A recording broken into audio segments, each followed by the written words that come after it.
Bonjour à tous, on se retrouve aujourd'hui pour un nouveau point complet sur l'actualité automobile en France, et le moins qu'on puisse dire, c'est que le mois de novembre 2025 confirme que le marché automobile est plus que jamais sous tension. Entre un marché du neuf toujours fragile malgré l'explosion artificielle des ventes de voitures électriques grâce au leasing social, et un marché de l'occasion qui décroche brutalement avec un effondrement des ventes de véhicules récents et un retour massif vers les très vieilles voitures, tous les voyants ne sont clairement pas au vert. Aujourd'hui, on va analyser ensemble ce double signal d'alerte, comprendre ce que cela révèle du pouvoir d'achat des Français, de la stratégie des constructeurs, et surtout de l'avenir du marché auto dans les prochains mois. En novembre 2025, le marché automobile français continue de patauger. Avec seulement 132 927 immatriculations de véhicules neufs, le recul atteint 0,3% sur un an, une déconvenue pour une saison habituellement plus favorable. Sur les 11 premiers mois de l'année, la chute culmine à 4,9% par rapport à la même période en 2024, et les prévisions tablent désormais sur un volume global autour de 1,6 million de ventes, loin des années fastes. Pourtant, dans ce marasme, une lueur d'espoir, les voitures 100% électriques. Propulsées par le retour du leasing social, saison 2, et les obligations d'électrification des flottes professionnelles, elles représentent 26% du marché en novembre, un record mensuel. Ce boom masque une réalité, sans ces mesures incitatives. Le marché global serait probablement en bien pire situation côté constructeur, les écarts sont criants. Le groupe Renault s'en sort en surface plutôt bien, avec une part de marché de 26,6% et 35 379 unités immatriculées en novembre. Cette performance s'explique notamment par le succès de la Renault 5 Tech et un placement massif de Clio diesel en location longue durée. À l'inverse, le groupe Stellantis traverse une passe très difficile, ses immatriculations s'effondrent de 5,5%, avec un plongeon marqué pour Peugeot, moins 12,2%, et de très mauvais résultats pour DS, moins 22,8%, ou Jeep, moins 31,4%. Seule note positive au sein du conglomérat, Citroën qui, grâce au succès de la C3 et de la SC3 en leasing, affiche plus 14,2%. Hors des constructeurs historiques, d'autres marques tirent leur épingle du jeu. Le groupe Volkswagen se maintient, plus 1,6%, soutenu par Audi, plus 22%, Skoda, plus 13,2%, ou Cupra, plus 11,2%. Parmi les importateurs, MG réalise la progression la plus spectaculaire, plus 63,4%, dépassant des marques comme Kia ou Opel. Mais le rebond apparent ne résiste pas à l'œil du détail. Le canal des particuliers recule de 3%, 64 415 immatriculations, tandis que les ventes aux entreprises et administrations plongent de 14,1%. Étonnamment, ce sont la location courte durée, plus 52,9%, et les véhicules de démonstration, plus 11,2%, qui prennent le relais, révélant une demande essentiellement instrumentalisée pour combler un manque global. Dans le segment des utilitaires légers, VUL, une lueur apparaît, troisième mois consécutif de hausse, avec 28 943 unités immatriculées en novembre, plus 2,9%. Mais cela reste insuffisant pour effacer la baisse cumulée depuis le début de l'année. Enfin, le marché de l'occasion, VO, ne s'en sort guère mieux. Novembre est qualifié de « mois noir », recul de 2% pour les transactions, tandis que les ventes entre particuliers, CTOC, augmentent modestement, plus 5,5%. Seuls les véhicules de plus de 16 ans connaissent une hausse notable, plus 9,2%, signe d'un retour vers des modèles anciens, moins coûteux. En 2025, le marché automobile français traverse une crise profonde. Jusqu'à fin juin, les immatriculations de voitures neuves s'établissaient à environ 842 212 unités, soit un recul de 7,9% par rapport à 2024. Cela illustre un déficit majeur par rapport à l'avant-pandémie. Pour comparaison, le premier semestre 2019 affichait plus de 1,16 million de véhicules immatriculés sur la même période. Malgré ce contexte morose, l'électrique manifeste une dynamique notable. Selon les données officielles, sur les 7 premiers mois de 2025, environ 170 500 voitures électriques neuves ont été immatriculées, avec une part de marché s'élevant à 17,5%, légèrement supérieure à celle de 2024 sur la même période. En 2024, le nombre total de voitures électriques particulières vendues en France avait atteint 291 143 unités. Un peu plus tôt, en 2023, le virage vers l'électrification s'était nettement affirmé, les motorisations électriques et hybrides rechargeables comptaient pour 26,2% des ventes de voitures neuves. Ce pourcentage marque une montée spectaculaire. Il y a seulement quelques années, l'électrique ne représentait qu'une très faible minorité dans les immatriculations. Cependant, cette poussée reste fragilisée. Les ventes de VO au premier semestre 2025 ont reculé de 6,4% comparé à l'an passé, ce qui montre la sensibilité du segment électrique aux incitations fiscales, au pouvoir d'achat des ménages ou au contexte économique global. Dans le même temps, la répartition des motorisations thermiques traditionnelles continue de s'effriter. En 2024, le diesel ne représentait que 7,2% des immatriculations neuves, contre une domination solide il y a quelques années. Essence thermique décline également, au profit des hybrides non rechargeables et des motorisations électrifiées.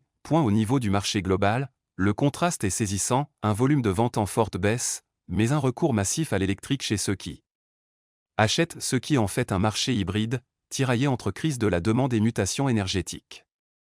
L'avenir semble désormais dépendre de 3 facteurs, la stabilité des aides et incitations, le pouvoir d'achat des acheteurs, et la compétitivité des modèles électriques ou hybrides face au thermique remis en cause.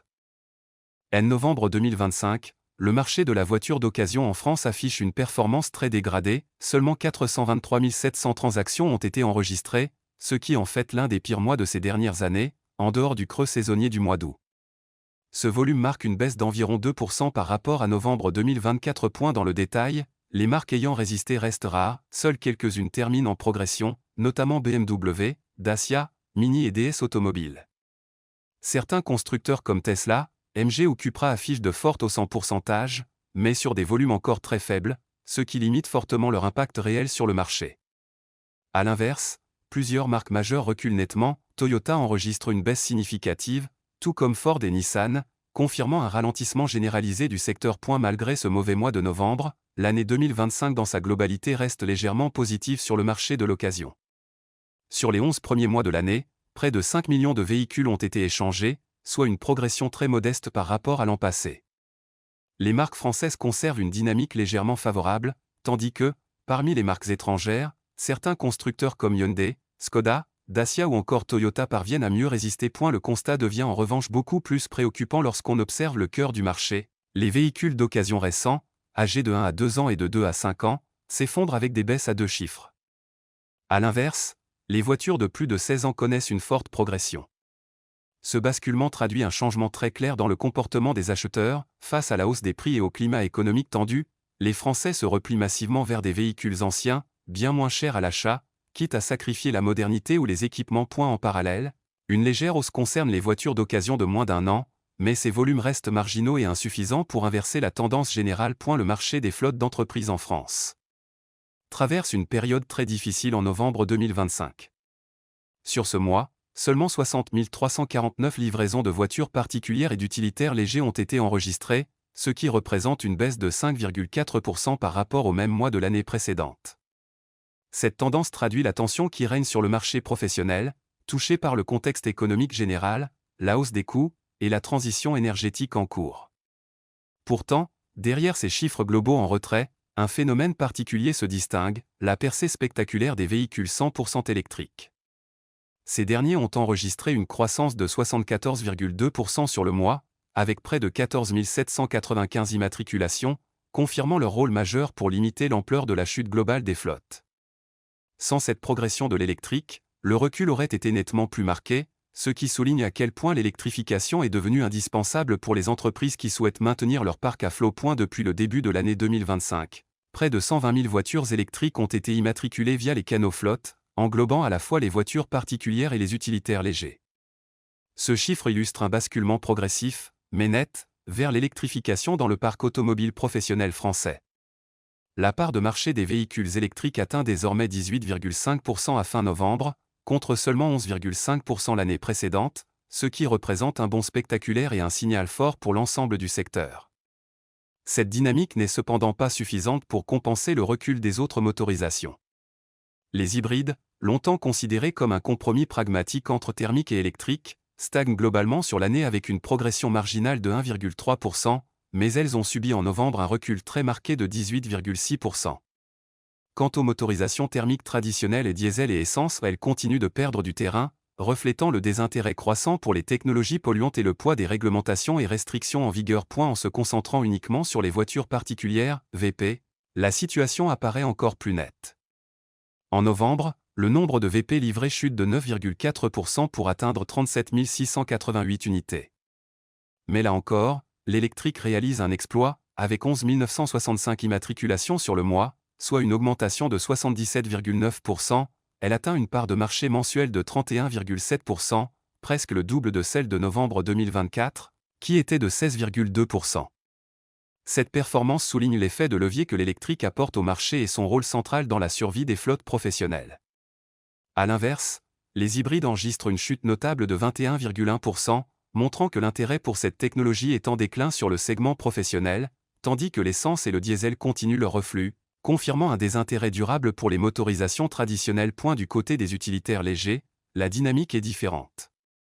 Le diesel domine toujours très largement, représentant plus de 70% des immatriculations sur le segment, ce qui montre que l'électrification y reste encore limitée.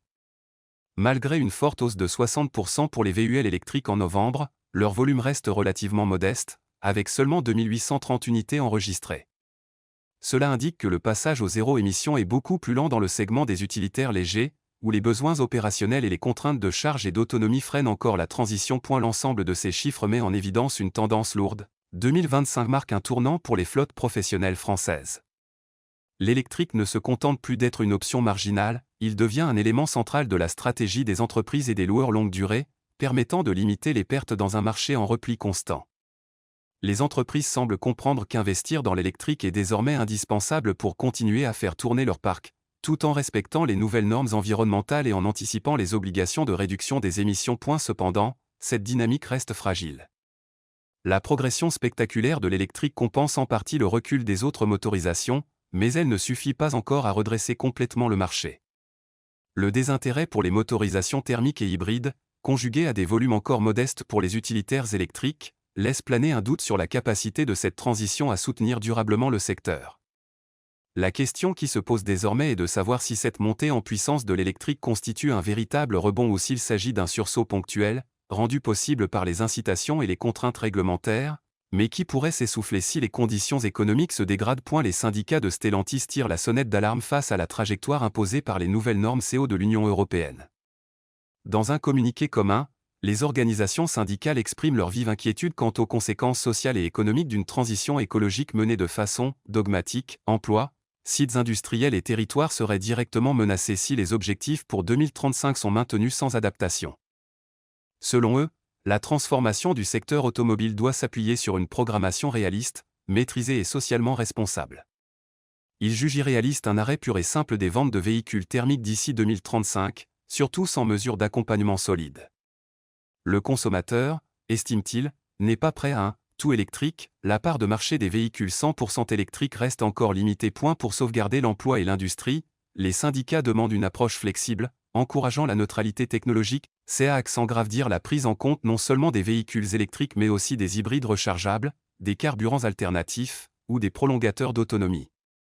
Il plaide aussi pour une réglementation différenciée entre voitures particulières et utilitaires, et pour un contenu local européen minimum pour préserver la compétitivité face à la concurrence internationale. En filigrane, c'est un cri d'alarme lancé contre une transition trop rapide, présenté comme un risque économique et social grave pour plusieurs dizaines de milliers de salariés et notamment les 37 000 employés français du groupe. Au-delà du débat écologique, c'est donc un enjeu industriel et humain qui se dessine. La question posée est simple: comment parvenir à réduire les émissions sans sacrifier des pans entiers de l'industrie automobile et les emplois qui en dépendent? À l'approche de la décision que doit rendre la Commission européenne le 10 décembre 2025, le groupe Stellantis et les syndicats via lui demandent que les objectifs CO soient réalistes, graduels et compatibles avec le tissu industriel et social européen. Avec ce contexte en pleine turbulence, l'enjeu dépasse largement les voitures, c'est l'avenir d'un secteur, de milliers d'emplois, et le futur industriel de tout un continent qui se joue. À partir du 1 janvier 2026, les automobilistes français vont faire face à une nouvelle hausse des prix à la pompe,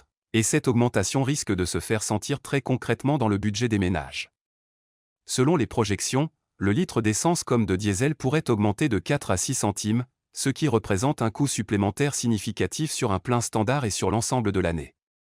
Cette hausse s'explique principalement par le renforcement du dispositif des certificats d'économie d'énergie, CE, un mécanisme qui oblige les fournisseurs d'énergie, y compris les distributeurs de carburant, à financer des opérations de réduction de consommation d'énergie et de transition écologique. Concrètement, les CE sont conçus pour inciter les acteurs économiques à réaliser des économies d'énergie, par exemple via la rénovation de bâtiments, le remplacement de chaudières anciennes, ou l'installation de systèmes moins énergivores. Mais la contrepartie directe pour les consommateurs est que les fournisseurs répercutent le coût de ces obligations sur le prix de vente du carburant. Avec la réforme 2026, le volume d'obligations à remplir par les fournisseurs augmente, ce qui se traduit mécaniquement par un surcoût à la pompe. Pour un automobiliste réalisant environ 15 000 km par an, cette hausse pourrait représenter une centaine d'euros supplémentaires par an, en fonction de la consommation et du type de véhicule. Cette augmentation intervient dans un contexte économique déjà tendu pour de nombreux ménages français. Inflation, augmentation du coût de la vie, loyers et factures énergétiques en hausse, la mobilité devient une charge supplémentaire à supporter. Le coût des trajets quotidiens, des déplacements professionnels ou des vacances va donc subir un renchérissement notable, ce qui pourrait inciter certains automobilistes à revoir leur manière de se déplacer, à privilégier le covoiturage, les transports en commun, ou à se tourner vers des véhicules moins énergivores, notamment hybrides ou électriques. Au-delà de l'impact sur le budget des ménages, cette hausse met également en lumière un débat politique et sociétal sur la fiscalité écologique. Alors que le dispositif des CE a été pensé pour encourager la transition énergétique et la réduction des émissions, il est perçu par une partie de la population comme une taxe indirecte, qui pèse sur tous les Français, y compris ceux qui n'ont pas la possibilité de passer à des véhicules électriques ou hybrides. Les critiques pointent du doigt le fait que cette charge supplémentaire affecte particulièrement les ménages modestes et les zones rurales, où l'usage de la voiture est souvent indispensable. En parallèle, cette évolution des prix pourrait avoir des conséquences sur le marché automobile lui-même. La hausse du carburant peut accélérer l'adoption des véhicules électriques et hybrides, mais elle risque également de peser sur le marché de l'occasion et sur le choix des consommateurs en matière de véhicules neufs.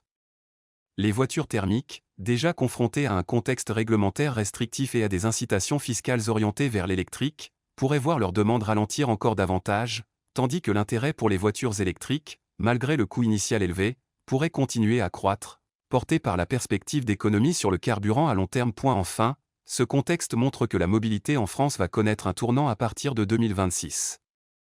Les ménages vont devoir composer avec des carburants plus chers, des contraintes réglementaires de plus en plus fortes et des alternatives énergétiques encore en pleine maturation.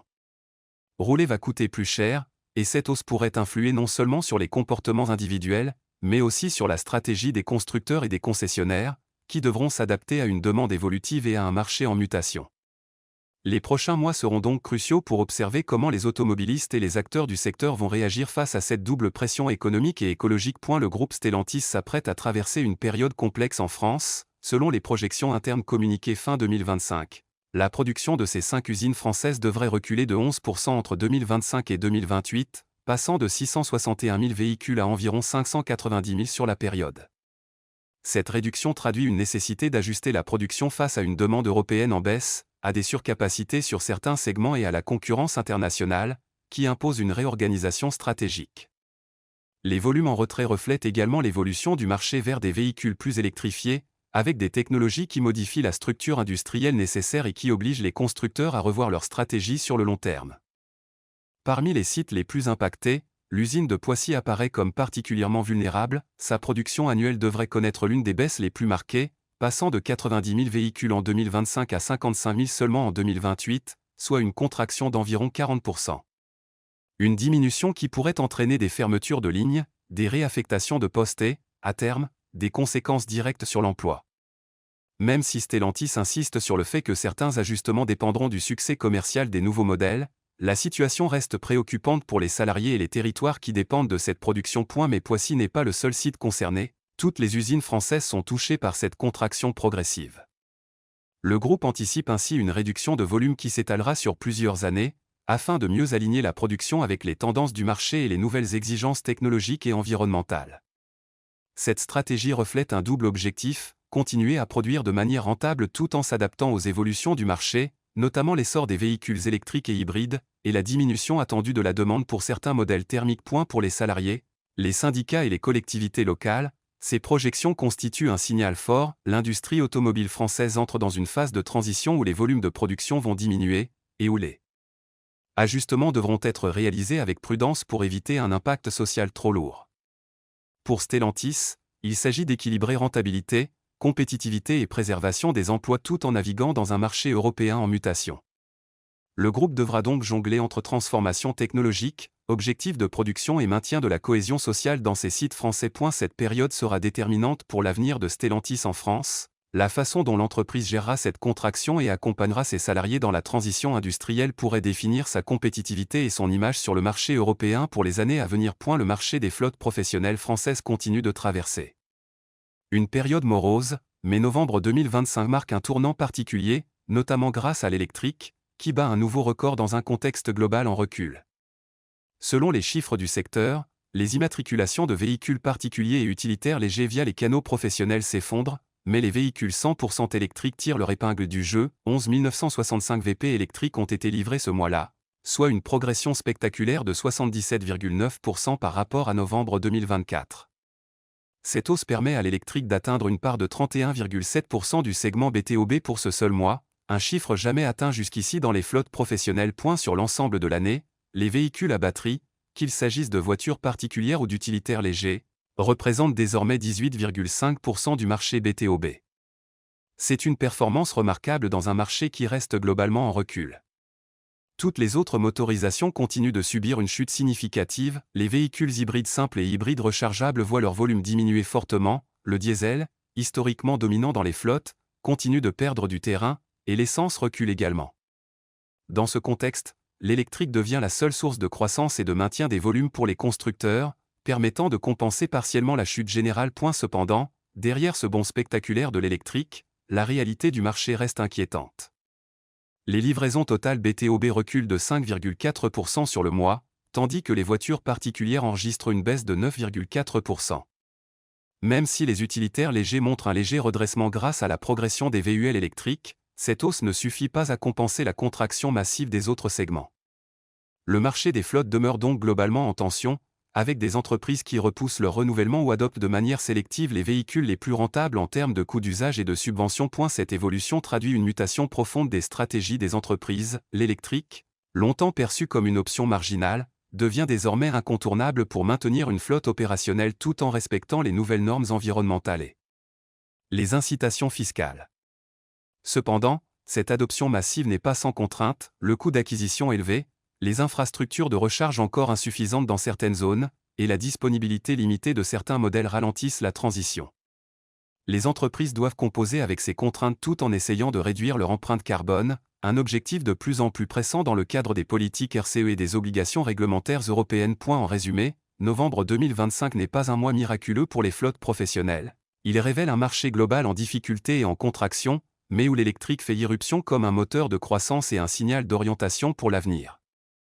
La question qui se pose désormais est de savoir si cette progression spectaculaire est durable et si l'électrique pourra continuer à soutenir le marché pro dans les mois et années à venir, ou s'il s'agit simplement d'un effet ponctuel lié aux incitations fiscales et aux nouvelles politiques environnementales. Quoi qu'il en soit, cette tendance montre clairement que le marché des flottes professionnelles françaises est en pleine transformation, avec l'électrique en position centrale et le thermique en recul, une situation qui aura des répercussions sur les stratégies d'achat, l'entretien des véhicules, la planification des parcs et la compétitivité des entreprises dans les années à venir. Et si cette vidéo des actualités vous a plu, n'hésitez pas à laisser un pouce bleu et à vous abonner pour plus de vidéos des actualités automobiles.